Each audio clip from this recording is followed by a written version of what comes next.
Hello everyone, welcome back to my YouTube channel Saini learning classes. मैं हूं आपके educator Neha Saini. तो आज हम पढ़ने वाले हैं एनोमर्स ऑफ ग्लूकोज। ठीक है कि एनोमर्स क्या होते हैं और ग्लूकोज के एनोमर्स कौन कौन से हैं। ठीक है, तो न्यू टॉपिक स्टार्ट कर रहे हैं हम। अभी तक हम पढ़ चुके हैं व्हाट इज़ स्टीरियोआइसोमर्स, इपीमर्स, इनैंशियोमर्स, डाइस्ट्रियोमर्स। ये सभी चीज़ें हम कंप्लीट कर चुके हैं। ठीक है, तो डाइस्ट्रियोमर्स में अगर मैं आपसे बात करूँ, डाइस्ट्रियोमर्स भी क्या होते हैं, दो तरह के होते हैं आपके। एक तो एपीमर्स इसमें मान लीजिए और सेकंड होता है आपके एनोमर्स। ठीक है, जब हम साइक्लिक फॉर्म की बात करते हैं तो उसमें जो फॉर्म्स आती हैं वो होती हैं आपकी एनोमर्स। ठीक है, अभी हम डिस्कस करेंगे। अभी आप देखिए किस तरह से एनोमर्स का फॉर्मेशन होता है। ठीक है, so an epimer is a stereoisomer that differ in configuration at any single stereogenic centre. ठीक है, ईपीमर क्या होता है, एक ऐसे स्टीरियोमर्स होते हैं जो कि डिफर करते हैं कॉन्फ़िगरेशन में किसी भी एक सिंगल स्टीरियो सेंटर पे। ठीक है, इसी तरह से एनोमर्स भी होते हैं।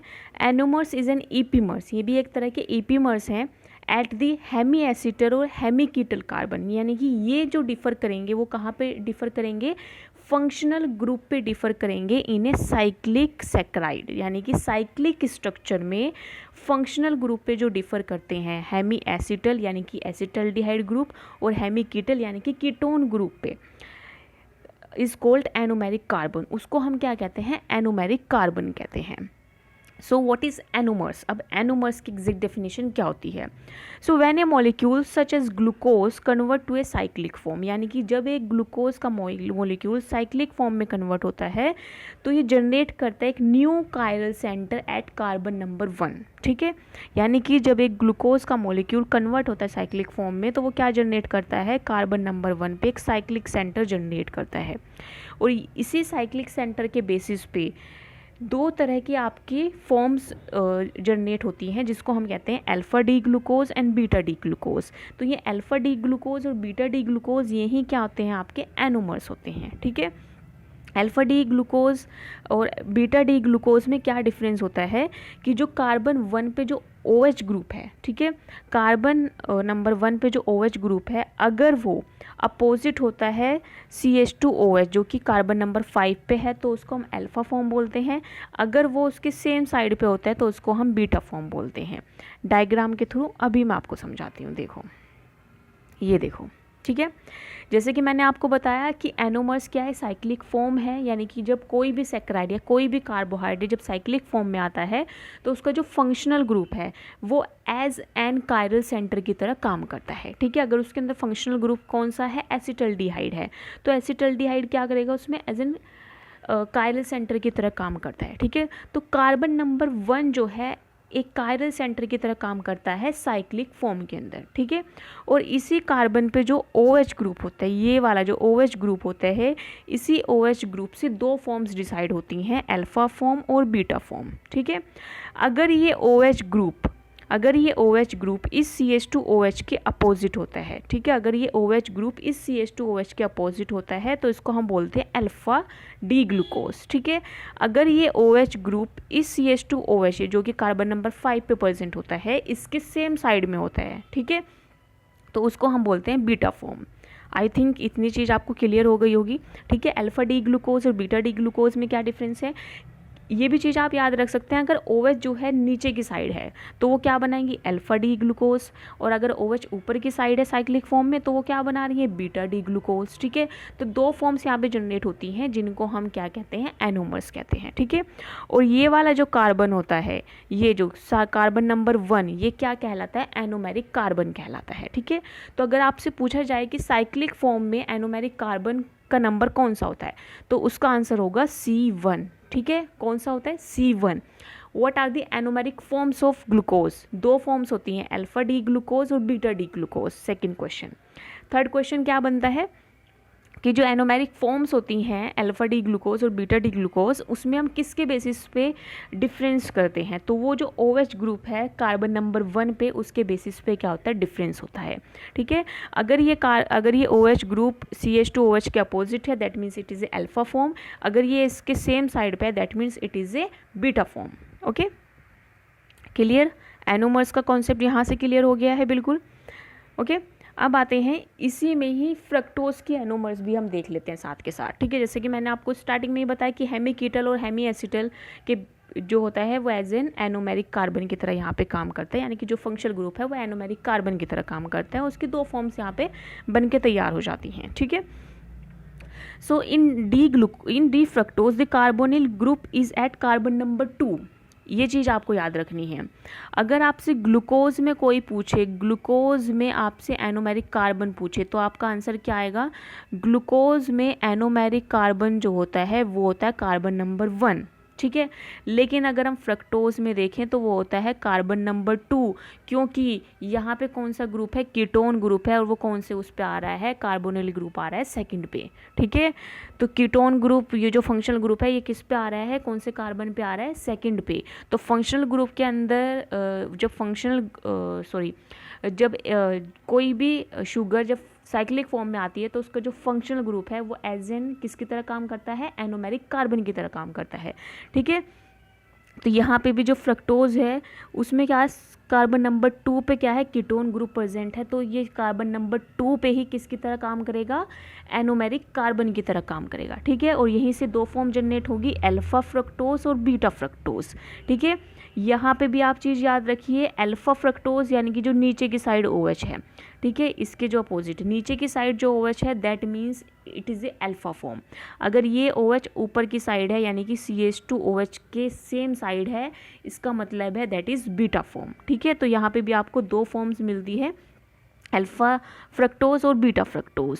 सो alpha D fructofuranose and beta D fructofuranose are the anomers, ठीक है। ये क्या होते हैं? एनोमर्स होते हैं किसके? फ्रक्टोज के। आई थिंक इतनी चीज़ आपको क्लियर हो गई। ग्लूकोज के एनोमर्स कौन से हैं, फ्रक्टोज के एनोमर्स कौन से हैं, ठीक है। चलिए अब डिफरेंस देख लेते हैं, व्हाट इज ईपीमर्स एंड एनोमर्स। ईपीमर्स और एनोमर्स में क्या डिफरेंस होता है? लास्ट क्लास में हमने पढ़ा है ईपीमर्स।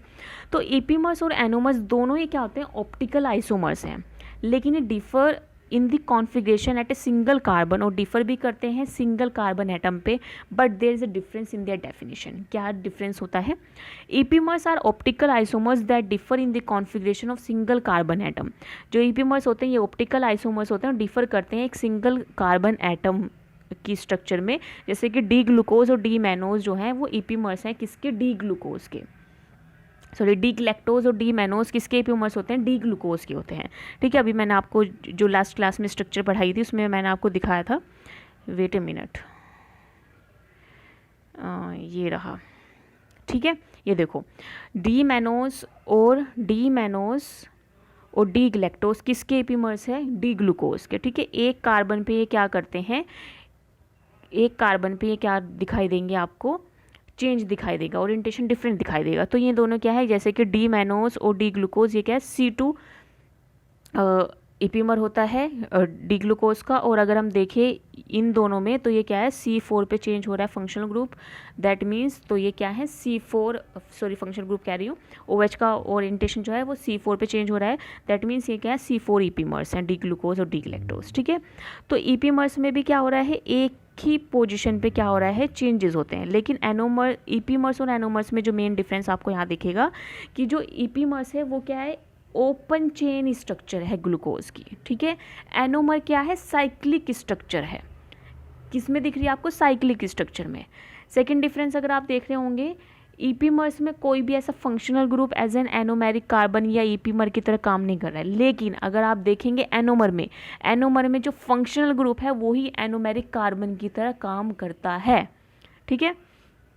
क्लियर इतनी चीज? So anomers are the special cases, they are epimers that differ in configuration only at anomeric carbon, यानी कि ये जो डिफर करेंगे ये सिर्फ और सिर्फ एनोमेरिक कार्बन पे ही डिफर करेंगे। अगर ग्लूकोज में कार्बन नंबर 1 जो है वो एनोमेरिक कार्बन है तो इसी पे ही आपको चेंजेस देखने के लिए मिलेंगे, और किसी कार्बन पे आपको डिफरेंस देखने के लिए नहीं मिलेगा। अगर फ्रक्टोज में कार्बन नंबर 2 एनोमेरिक कार्बन है तो उस कार्बन नंबर 2 पे ही आपको चेंजेस देखने के लिए मिलेंगे, that is carbon number 2 is an anomeric carbon, ठीक है। तो एनोमर्स क्या कहलाएंगे? फ्रक्टोज के, वो कार्बन नंबर 2 से डिसाइड होंगे, alpha fructose, beta D fructose, ठीक है। सो ये क्या है? इसके एग्जाम्पल्स है, जैसे कि अभी मैंने डिस्कस की, अल्फा डी ग्लूकोज और beta D glucose are the anomers, ठीक है। तो ये था ईपीमर्स और एनोमर्स में डिफरेंस। अब आई थिंक आपको ये पूरा कॉन्सेप्ट समझ में आ गया होगा एनोमर्स का, ठीक है। एनोमर्स को मैं क्यों पढ़ा रही हूँ, क्योंकि एनोमर्स के बाद आपको पढ़ना है म्यूटा रोटेशन, ठीक है। बेसिकली एनोमराइजेशन एक ऐसा प्रोसेस होता है जिसमें कन्वर्जन होता है one anomer to another anomer, यानी कि एक फॉर्म का दूसरी फॉर्म में चेंज होना ही क्या कहलाता है, एनोमराइजेशन कहलाता है, ठीक है। और यही एनोमराइजेशन रिलेटेड है आपका म्यूटा रोटेशन से, ठीक है, जो कि हम नेक्स्ट क्लास में कंटिन्यू करने वाले हैं। तो अभी मैं आज की क्लास का आपसे कुछ क्वेश्चन करने वाली हूँ, आप उसके आंसर दीजिए। फर्स्ट है कि एनोमेरिक फॉर्म कौन सी होती हैं ग्लूकोज की, आप मुझे कमेंट में आंसर करेंगे, ठीक है। सेकंड क्वेश्चन है आज की क्लास का कि ग्लूकोज में एनोमेरिक कार्बन कौन सा है, ठीक है। थर्ड क्वेश्चन है आपका, थर्ड क्वेश्चन है फ्रक्टोज में एनोमेरिक कार्बन कौन सा है, ओके। फोर्थ क्वेश्चन है अगर OH ग्रुप अपोजिट होता है C2H5OH के तो वो कौन सी फॉर्म कहलाती है, वो कौन सा एनोमर कहलाता है, ठीक है।